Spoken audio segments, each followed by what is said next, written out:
วันนี้เขามาเฮ็ดเจียวลาบปลาจุกแซ่บๆนำกันเด้อพี่น้อง ขั้นตอนแรกปิ้งหอมบัวหอมเทียมกระเทียมแห้งปิ้งจีมเผ็ดแห้งแล้วก็มะแคนข้างมะแคนใส่ตำเรียบร้อยแล้วอยู่ครบขั้นตอนนี้เรามาฟักปลากันปลาก็เป็นปลาสุกพี่น้อง ปลาสุกที่ว่าปิ้งแล้วละปิ้งสุกเรียบร้อยแล้วเรามาใจเอากลางออกบัวเพื่อมันมีกลางกินแบบง่ายๆแล้วมาฝักให้มุนๆแหล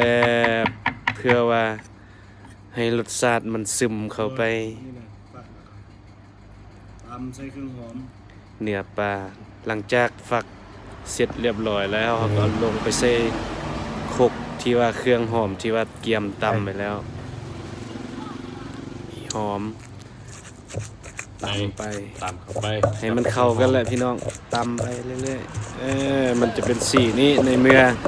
มันเข้ากับนั่นแหละอ้อน้ำปลาแดกโอ้หอมๆน้ำปลาแดกอะแซ่บๆปลาแดกเฮ็ดเอา ซอยหอมบัว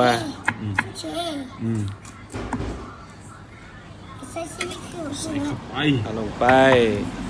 ตามด้วยหอมลาบหอมมันคาดบ่ได้แล้วหอมลาบนี่เฮ็ดลาบนาน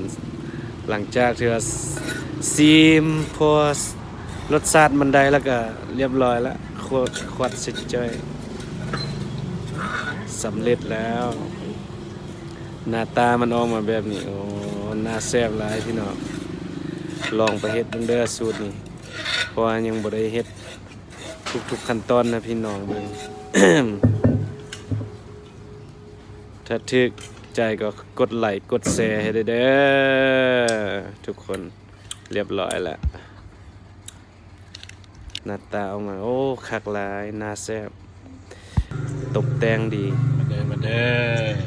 ด้อพี่น้องกินข้าวนำกันนี่มีขัวไข่